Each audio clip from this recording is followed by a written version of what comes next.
All right, you guys, today we are going to be talking about how to close a client meeting when you don't have a lot of experience.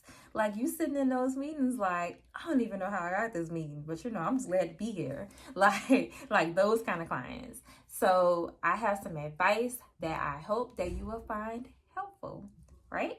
Okay, so my name is Shanae Washington, and my mission is to educate, empower, and economically develop my people. So, welcome, my people.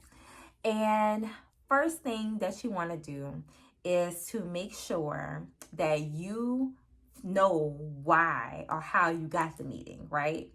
And don't just say, "Oh, I don't even know. It was God." Like, yeah, that may be part of it. Yes, that is absolutely a part of it. But they had to see something in you to make them want to agree to the meeting.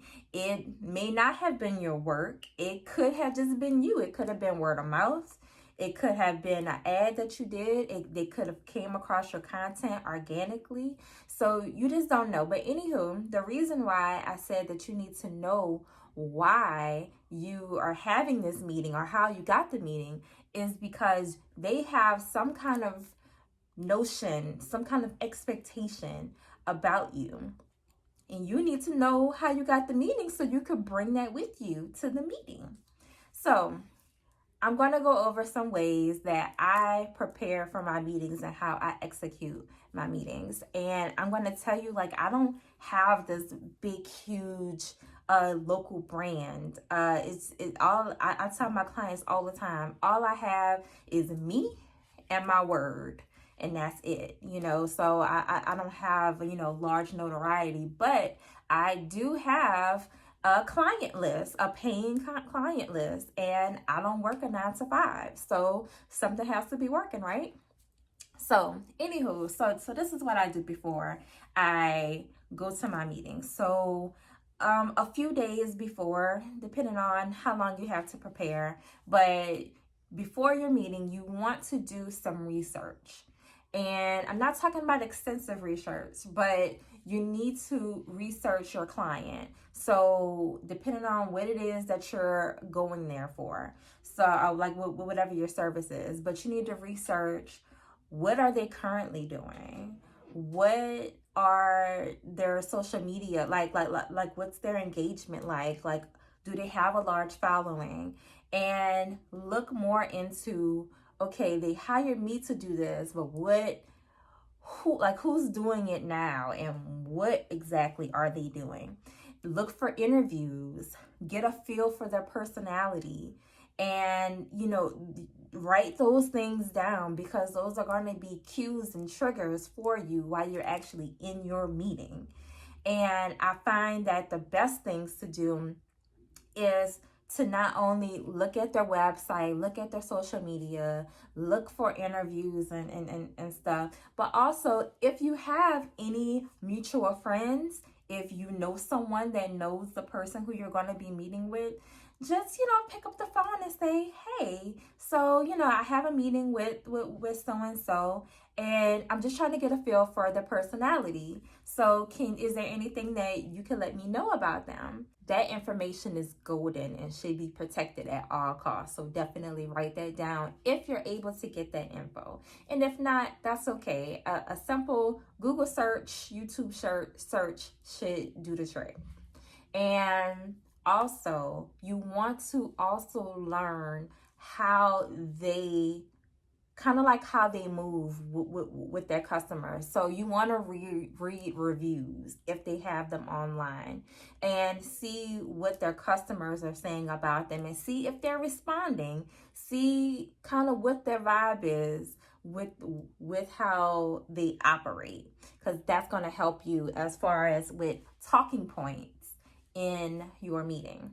So the second thing that I do is I breathe.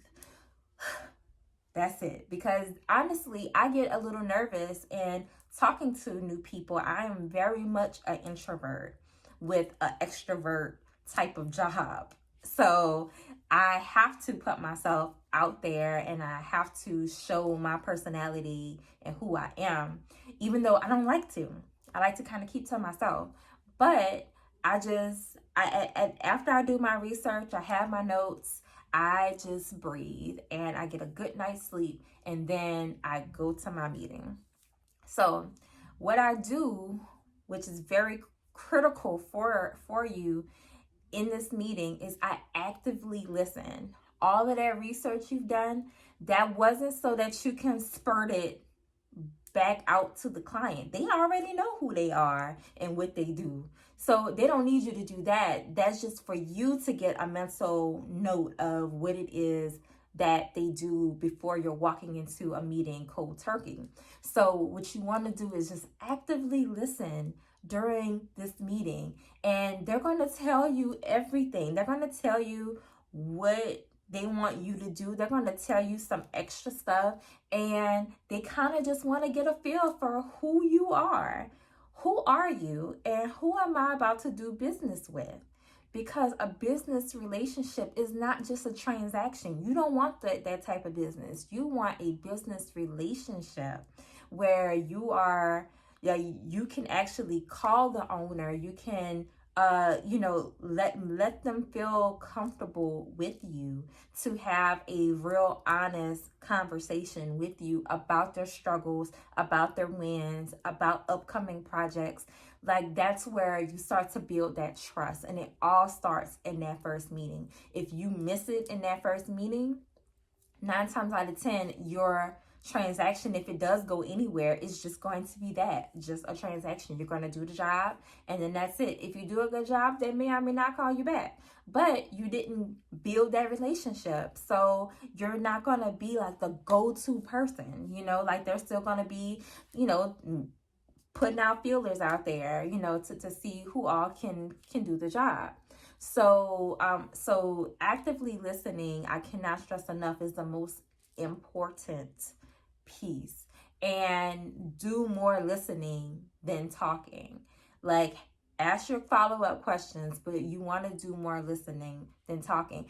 And respond accordingly. Like, you don't have to put on. And that leads me to the very last thing that's also just as important as the one I just said. Be authentic. You have to be yourself. Like me, I am socially awkward. I really, really am. And you probably could tell from all of the videos that you've ever seen if you follow me on social.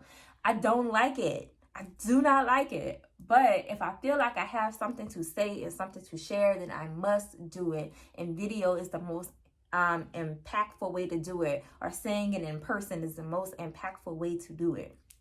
So I am socially awkward, and I own that. And a lot of the times you'll find that your clients are socially awkward as well, or they may be extroverts and they're just like, like really like in your face, but that's just their personality. But either way, that shouldn't waver who you are. Just be yourself. If you have a funny story about a client that you're already working with, or about something that happened, or being able to add to the conversation, because remember, at some point you want to take it from a meeting to a conversation. Because when you have a conversation, like, oh, I just had you don't want to say, oh, when you leave, oh, I had a good meeting with someone. So you want to say, man, I had the best meeting and the best conversation. Like, the owner of that place is amazing. And you want them to say that about you. You don't want them to say, oh, well, we had a good meeting, we were able to get stuff done. You want them to be excited. You want to say, oh my God, like, they are perfect for us. Like, we vibe so much during our conversation. Like, they from New Orleans, and I'm from New Orleans, and we all know how to cook, and we really vibe. Like, I went to an all-girls school, like she went to an all-girls school, like we just really connected. Like, y'all, you have no idea how important that is in business. So those are really easy, right? So I'm just going to do a recap. So 1, you want to do your research. You want to prepare. 2, actively listen during your meeting. And 3, be authentic and be yourselves, because I promise you, people could see through the bullshit and they don't want no parts of it. They could see if you putting on the act. So that's my advice. Please, to get more advice and tips like this, I really want you to subscribe to my channel. Please and thank you. Just hit that subscribe button as well as the notification button so that you always know when I have a new video with some cool value in it for you. And if you want to connect with me on Instagram, I also post some content there that's not here on YouTube. You can find me at Shanae J. Washington. All right, you guys, be easy. I'll see you tomorrow.